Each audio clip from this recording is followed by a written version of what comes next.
Next up, I want to take a quick look at iterator functions, otherwise known as X functions, in DAX. And in a nutshell, what these iterators do is they loop through a given calculation or expression for each row of a table and then apply some sort of aggregation to the results. Now, here's an example of what a SumX function looks like.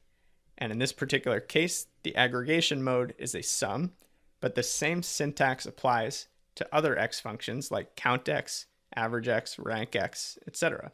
So the first argument of the function is the table in which you want the expression to be evaluated. This could be an explicit table reference like sales, or it could be a filter or all function that produces a table. And then the final argument of the function, the expression, is basically what's the calculation that you're trying to evaluate row by row by row. So it might be a measure like total orders, or it might be a mathematical operation like the values in one column times the values in another. And this took a little while to sink in, at least for me. But what kind of helped was to equate it to a sum product in Excel.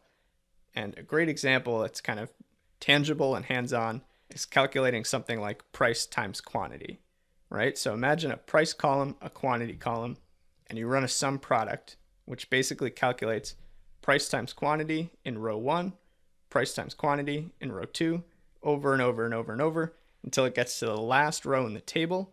And then it takes the results of each of those multiplication expressions and sums them up. So it might be helpful to think about these iterator functions, adding a temporary column at the end of the table where it stores the results of each of these expressions for every single row as it works through the table. And then once it reaches the end, the final row in the table, it aggregates the values in that temporary column based on whatever function it is. If it's a SumX, it takes the sum of those results. If it's a countX, it counts the results. If it's a rankX, it determines ranks based on those results, and so on. So that's how these iterators are really working.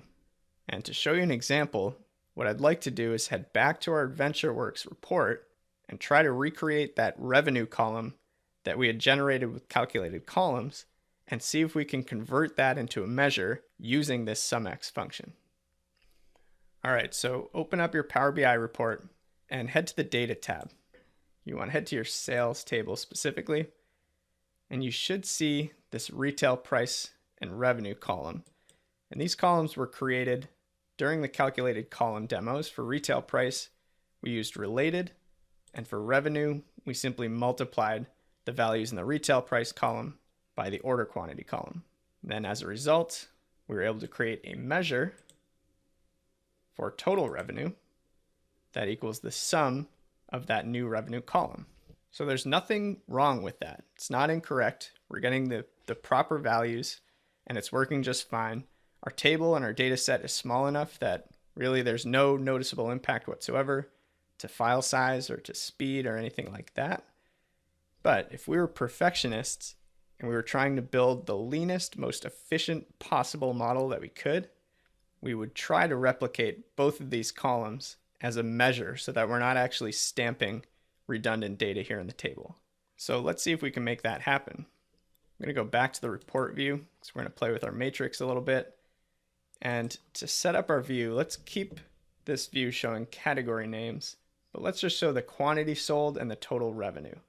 So I'm going to get rid of a bunch of these for now and pull in quantity sold, which is a measure, and that total revenue measure as well by product category.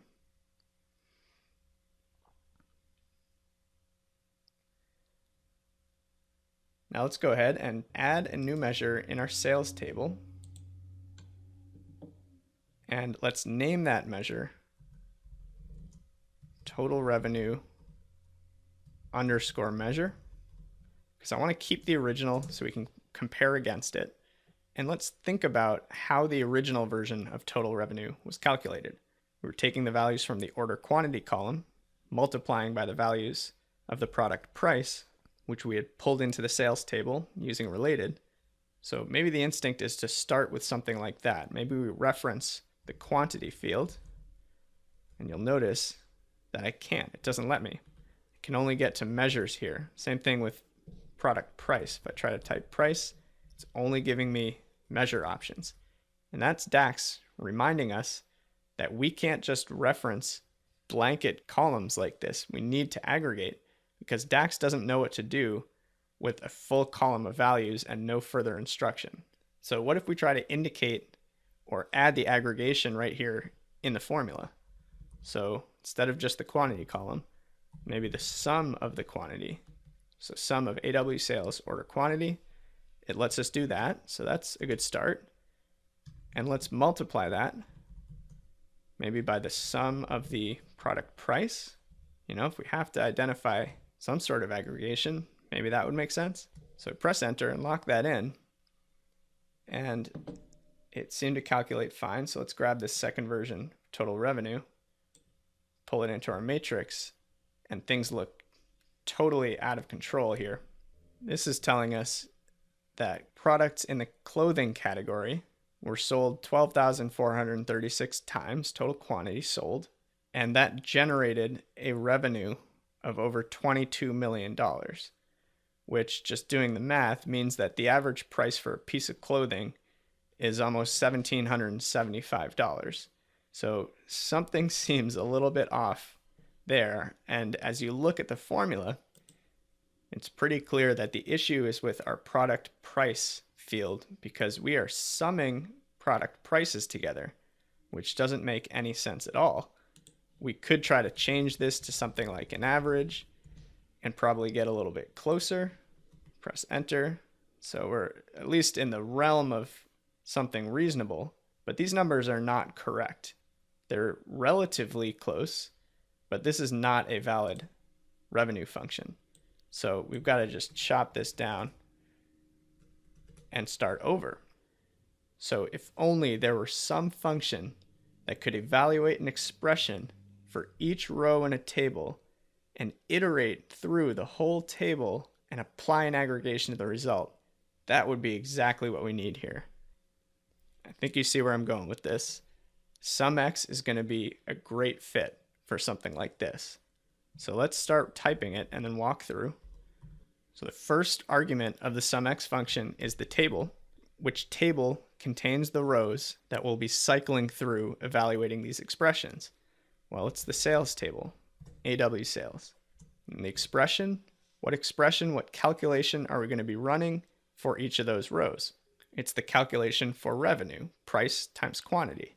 So we can type quantity, and there you go. Now we can access the actual column itself, order quantity, times the AW sales retail price. Now, one thing you'll note is that I only type price, and there's another price column in the product lookup table. Note that that's not even an option here, and that's because we're performing these row level calculations within the AW sales table. So DAX is telling me I've got to grab columns from within this table. So that's the one I want, AW sales retail price, and close the parenthesis. Now some of you may be wondering, how am I using blanket column references here? AW sales order quantity, AW sales retail price, when we couldn't do that before. The reason is because this is an expression argument of a SumX.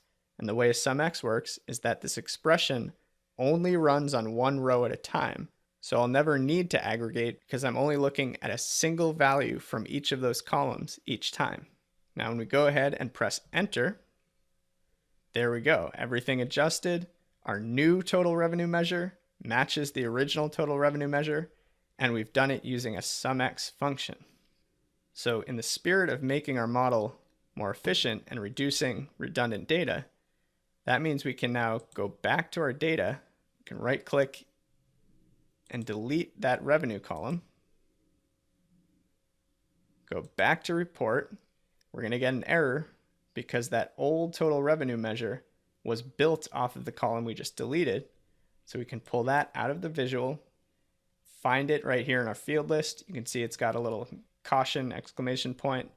You can right click, delete it, and there you go. Our total revenue measure using SumX is still here, still correct, still fully functional, and we've eliminated an entire column of extra data.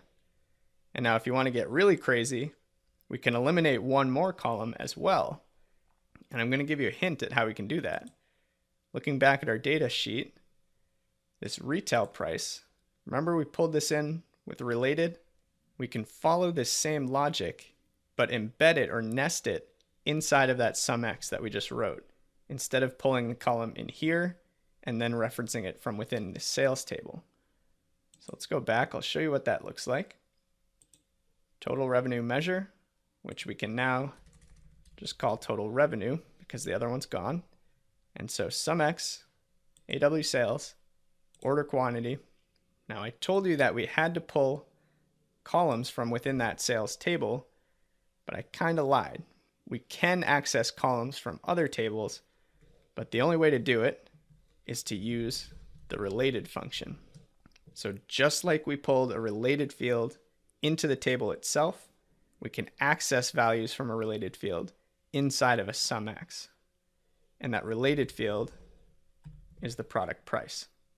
So again, same exact logic as when we used related in the calculated column, except this time we're just embedding it within this SUMX function. And we press enter. Values still hold.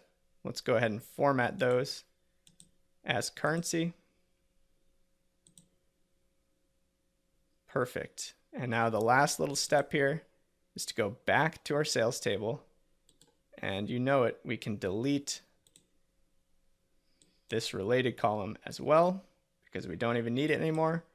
All of the information we need is now built into this single SUMX iterator function. So bottom line, we just chopped out 2 entire columns worth of data without actually losing anything, because we essentially just transitioned the calculations out of columns and into measures. So that's SUMX. The other X functions work in a very similar way. The only difference is the actual aggregation step that happens at the end. But hopefully this inspires you to go and play with some of these iterator functions on your own. Next up, we're going to take a look at an area where DAX really shines, which is time intelligence functions.